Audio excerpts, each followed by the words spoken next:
Hey everybody, welcome to DadsDen of Pop Culture. So we're about a couple days away when this video is first posting from April Fool's Day, obviously one of the major holidays in the calendar, and you're stressed, you're getting the house cleaned up, you're going to obviously have all the family over, maybe a bunch of kids. What are you going to do with them? How are you going to celebrate April Fool's Day this year? Well, may I suggest a little something called the Mad Magazine game from Parker Brothers. All right. This game, here we get maybe a better shot. Hold it there for a minute or two. All right. This game was produced in 1979. I knew. I didn't have to look. I was trying to be dramatic. Produced in 1979, in the days when Mad Magazine was huge. The only thing I can think of nowadays that seems to be as popular with the young people as Mad Magazine was for us is like TikTok, listening to bad music. Mad Magazine was just enormous. Everybody loved it. You had the movie parodies. Well, it was a lot of parody, actually, but you also had Captain Klutz, Spy versus Spy. So, as popular as it was, naturally, it got a board game, because board games were equally popular back in the 70s. All right, let me see how I want to put this. Probably like so. And we will get ready. I'm going to have a cut here. So here's the board, maybe a better, more stable look at the board. You see you have an outer track, and you have these inner tracks as well that will come into the game. And decorating these spaces, we have Spy versus Spy here. That looks like something from a commercial parody, probably. There's a little Don Martin material, more Don Martin, the Old Maid. Okay, and on the corner here, back that out a little bit, we have Tough Luck, guy in jail. Over here we have place $1,000 under Tough Luck. So that's just instructing you what to do on that other space. We have the Anywhere space. We have the Start space. Let's take a look. Well, let's take a look at the other equipment first. So in terms of our playing pieces, nothing super fancy. Your basic little pawns. We got a couple dice. We have fat stacks of cash. Mad money, perhaps. Does it actually say that? It doesn't. Crazy. That's such an obvious joke. And we have the deck of cards, Alfred E. Newman on them. And here's the back of one of those cards. So you can get a look at how they did that. If you like this game, cross your legs, sit on your hands, cackle like a chicken, and lose one egg, also $500. We'll put the cards where they actually belong. All right, so I'm going to read the rules for you. As often, I am so happy that the rules are printed in the game, so they're a lot harder to lose, although not impossible. So let's read the rules to this game. Now, the idea behind this game is it's sort of a party game. Get a bunch of people together. You're going to act really goofy, and you're going to have a good time. So object, to be the first player to lose. Repeat, lose all of your money. Equipment, game board, dice, etc. We already looked at that. So here we go, setup. And this is how it is numbered. 4, shuffle the cards, then create a draw pile by placing the cards face down on their space in the center of the board. The center is in the middle. 3. Select a player, preferably someone honest, to be the banker. The banker separates the money by denomination, places one $500 bill under tough luck, and hands each player one $5,000 bill, 4 $1,000 bills, and 2 $500 bills, making a total of $9,000. And then they actually have that scratched out, $10,000 for each player. And so, see if we can zoom in enough. You can kind of see the 9,000 is sort of scratched out there.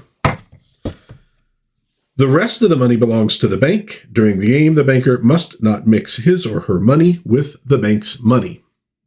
2. Each player chooses a starting piece and places it onto start. Let's put the playing pieces on start. Okay. And 1. Each player rolls one die.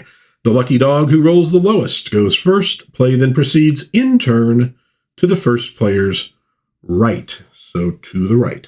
Okay. Playing. Caution. Play at your own risk, especially if you don't yet know the object of the game. To start playing, roll both dice and move the number of spaces that you roll. And here, this is how these are designated. B. Roll only with your left hand. Whenever you roll with your right hand, each of your opponents gives you $500. So remember, you're trying to lose all of your money. So we want to roll with the left hand. A. Move in a counterclockwise direction around the outside track. If you move in a clockwise direction, you're a nerd person and may never play this game again. So we're used to normally moving clockwise. Nope, in this one, we're moving counterclockwise. Screw the clock. A few of the spaces require explanation. Z. If you're told to take a card, take the top one and follow its directions immediately, then return it face up to the bottom of the draw pile. Simple, right? Y. Unless you land on a double arrow, continue moving around the outside track. And you notice, maybe right here you can see. There's a double arrow. So that double arrow is telling you to go up this track instead of around the outside. Although I guess that way. X, if you land on a double arrow, immediately roll one die with your left hand and move according to your roll. W, if you start your turn on an inner track, roll one die only. V, anywhere is one of the corner spaces on the board. U, suppose you're told to send everyone else to anywhere. First, they all go there immediately. That makes sense, doesn't it? Then each, as his or her regular turn, rolls to go to start. After that, it's your turn again. Now, what does that mean? Well, on anywhere, it says, roll 7, collect $500 and go to start. If you don't, just go to start. So presumably, I think you're still rolling both dice. So it is possible, it is possible to roll a 7 with 2 dice. T, if you have to switch chairs, don't take your money with you. And speaking of money, the person who ends up in the banker's chair becomes the banker. For goodness sake, keep an eye on that person. Even in this game, cheating is a no-no. And so you go, wait a minute. Yes, some of the stuff in here and in the cards, everybody has to switch chairs with somebody else. So one thing to think about in terms of this game, this is not a skill game. This is a 100% random chance game. And that's why it's a party game. It's something to sit around with people, maybe doing a little drinking, goofing around, having a fun time. You're not going to be real worried about who wins, who loses, and how they get there, I guess, unless somebody cheats. And honest to God, if you cheat at the Mad Magazine game, you need help. R, when you place your playing piece onto start at the beginning of the game, you lose no money. You lose only your sanity and or your pride. And you will notice on this thing, it says, whenever you pass or land here, lose $500. So kind of a takeoff on Monopoly. As soon as the cards in the draw pile are all facing up, shuffle them, turn them face down, and if you feel like it, continue playing. Okay, and then we get in a box. topped by a whole bunch of exclamation points. Actually, you can see what I'm talking about right there. Don't panic if you and your opponents find a board space or card to be confusing. Don't fight either. Take a vote and play according to the majority rule. To most people, a majority is anything over 50%. However, because you're sufficiently intelligent and persistent to have read this far, you're clearly not most people. Therefore, to determine in your own mind what constitutes a majority, take a vote and decide according to the majority rule. Winning, again, the winner is the first player to lose all of his or her money. That is the Mad Magazine game. Now, my family recently played this, and I say recent, within the last year. And I can't remember how it exactly went, but my wife, first roll of the game, goes, I don't know, a certain number of spaces, and because of the roll and because of how it worked out, she had to give up all her money, and she won the game on the first roll. Okay. So we're like, well, that took 5 seconds, so let's do this again. She rolls, and it was like the same thing. And we either did it 2 or 3 times, and she won all of them in like one roll, and it was insane. But that's the point of this game. It is insane. It's supposed to be insane. It's Mad Magazine. It's a goof. It's just something to do. Let me hold this up, and we'll kind of go around. Let's see, how are we going to do this? There we go. Kind of go around the outside, and you can get a better look at all of these spaces. Great Don Martin art. When I discovered Captain Klutz, man, I was in absolute love and awe of Don Martin. And I think I still have the Don Martin comic strip book that I had back in the day. Pretty sure it's on my shelf.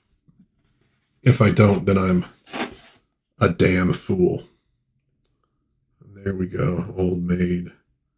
And you get to look at it. And it's a little harder, but well, okay, we'll focus in a little bit. There's the one inner track. And there is, focus, there's the other inner track with Alfred E. Newman running around like a crazy person. All right, so the Mad Magazine game. We have played it a few times. It is really, honestly, a game just for having fun and goofing around, and maybe there's a cocktail involved. You cannot go wrong with this one. I guess unless you, I don't know, are in a real crappy mood or you're ultra competitive and don't know how to just enjoy a game. But this is a classic version of games that are really designed as an excuse to get together with friends and family. You're going to be playing the game, but it's not mentally taxing. So you're going to be chatting with people, talking with people, telling jokes, reminiscing about good times while you play. And that's why it's such a great game. And perfect for April Fool's Day if you happen to celebrate it with a party. Somebody does, right? Somebody out on planet Earth celebrates April Fool's Day with a party. And if you know that person, and if you have access to one of these games from 1979, bring it along. You'll probably have a good time. All right. So that's the Mad Magazine game. I mean, all I can say is I've played it, and every time we played it, we've had fun. Even when we were playing it and the game ended each time in about 1 minute. And I believe that night we had already played something else as well, so it wasn't the entirety of our game night. But every time I played it, I've had a good time, a lot of laughing, and that's really what it's all about. So, have you played the Mad Magazine game? Oh, I just rolled with my right hand. Damn it. If you have, let me know in the comments what you thought about it. Did you have a good time? Did you have a terrible time? Did you have a mad time? Let us know in the comments. Hey, if you got any good memories of Mad Magazine, of reading that as a kid, let me know there too. What was your favorite stuff in Mad? I tell you what, I miss it, but it was definitely, it was a product of its time. And I think even most of us as kids at a certain point were kind of done with it. Like some people were still collecting it, well into the 90s and I think even 2000s. I think they've stopped printing it, but they might still have a website. So, it was of its time. It was a particular kind of comedy. The art is very much of a particular time. But man, at that particular time, Mad Magazine was brilliant. So let me know in the comments what you think of all them good times. Let's get some good memories out there. If you enjoyed this review, please give it a like. Please subscribe. Oh, that's upside down. Please subscribe. Please share with a friend. That would be super groovy. And until next time, God bless everybody. Please be kind to one another. Have a little bit of fun out there. Play the Mad Magazine game. And I will hopefully see you soon again in Dad's Den. Oh, there we go. Change chairs with anyone. Dad's Den of pop culture. Bye-bye, folks.